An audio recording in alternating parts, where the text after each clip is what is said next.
Seandainya pada 10 tahun yang lalu ada seseorang yang mengatakan bahwa nanti di masa depan akan ada satu pemain yang datang dari second round pick yang akan memecahkan banyak rekor di NBA playoff, mungkin kita akan tertawa dan mengatakan bahwa semua itu adalah lelucon. Namun kenyataannya semua itu benar-benar terjadi dan pemain tersebut adalah Nikola The Joker Jokic.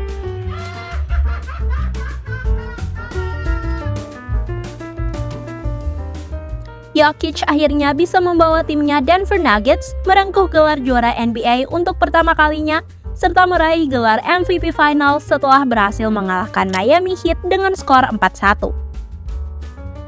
Yang luar biasa selama playoff run musim ini, dia berhasil menyingkirkan LeBron James, Anthony Davis, Kevin Durant, Devin Booker, Chris Paul, dan Jimmy Butler dengan rata-rata mencetak 30,2 points, 13,5 rebounds, 9,5 assists, dan 1,1 steals per game.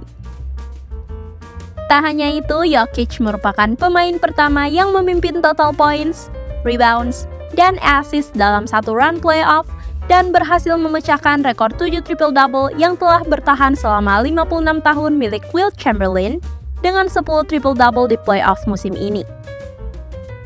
Faktanya, 10 triple-double tersebut telah melewati rekor beberapa pemain yang telah bermain di banyak postseason. Pemilik dua gelar MVP tersebut juga membuat 9,7 offensive box plus minus di NBA playoff musim ini dan hanya kalah dari LeBron James dan Michael Jordan. Offensive box plus minus adalah sebuah statistik dalam NBA yang mengukur kontribusi seorang pemain dalam hal efektivitas serangan timnya saat dia berada di lapangan. Statistik ini dirancang untuk memberikan gambaran tentang seberapa baik seorang pemain berkontribusi dalam mencetak poin dan menciptakan peluang serangan. Offensive box plus minus menggabungkan beberapa faktor statistik seperti rata-rata poin, assist, rebound, persentase tembakan, dan turnover. Statistik ini mencoba untuk memperhitungkan sejauh mana seorang pemain berdampak pada produksi poin timnya dan seberapa efisien ia dalam melakukannya. Jokic menempati urutan kedua dalam kategori all-time offensive box plus minus di babak playoff dan lagi-lagi diapit oleh Michael Jordan di urutan pertama dan LeBron James di urutan ketiga.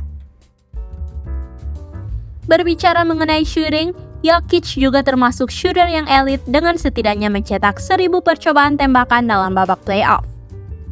Dia menempati urutan kedua dalam hal effective field goal percentage dengan angka 57,3% dan hanya kalah dari Dwight Howard yang menempati urutan pertama. Effective field goal percentage adalah sebuah statistik dalam NBA yang mengukur efisiensi seorang pemain dalam mencetak tembakan dengan mempertimbangkan nilai tambahan dari tembakan 3 poin. Statistik ini memberikan gambaran yang lebih akurat tentang efektivitas pemain dalam mencetak poin dibandingkan dengan field goal percentage yang hanya mempertimbangkan semua tembakan, termasuk 2 poin dan 3 poin dengan nilai yang sama. Tak hanya effective field goal percentage, Nikola Jokic juga mencetak stats gila dengan membuat effective 3-point percentage di babak playoff. Jokic menempati urutan kedua dengan 41,2% dan hanya kalah dari Jeff Hornacek dengan 43,3% di urutan nomor 1. Selain itu, dalam hal high volume playoff shooters, hanya ada 2 pemain yang membuat shooting splits 50-40 AD yaitu Kawhi Leonard dan Nikola Jokic. The Joker juga merupakan clutch shooter. Dia membuat 15 dari 32 percobaan tembakan di 3 menit terakhir babak playoff ketika skor terpaut 3 poin menurut data dari StatHead. Dalam hal player efficiency rating, Nikola Jokic menempati urutan pertama dengan nilai 28,9 dengan setidaknya bermain selama 2000 menit di babak playoff. Dia mengalahkan LeBron James dan Michael Jordan yang masing-masing berada di urutan kedua maupun ketiga. Player efficiency rating dalam NBA adalah sebuah metrik statistik yang digunakan untuk mengevaluasi efektivitas keseluruhan seorang pemain dalam permainan. PER menggabungkan beberapa statistik individu seperti poin, rebound, assist, steal, block, dan persentase tembakan untuk menghitung efisiensi pemain secara keseluruhan. Yang luar biasa, PER Jokic di regular season yaitu 31,7. Itu artinya performanya di regular season tidak menurun drastis ketika dia bermain di babak playoff. Menurut analisis, rata-rata PER pemain akan menurun secara signifikan ketika mereka bermain di babak playoff karena tingkat intensitas permainan yang meningkat dan akan menghadapi defense yang lebih rapat. Berbicara mengenai dominasi di babak playoff, performa Shaquille O'Neal di babak playoff musim 1999-2000 merupakan salah satu performa paling dominan dalam sejarah NBA playoff. Shaq rata-rata mencetak 30,7 points, 15,4 rebounds, dan mencetak 56,6% field goal percentage.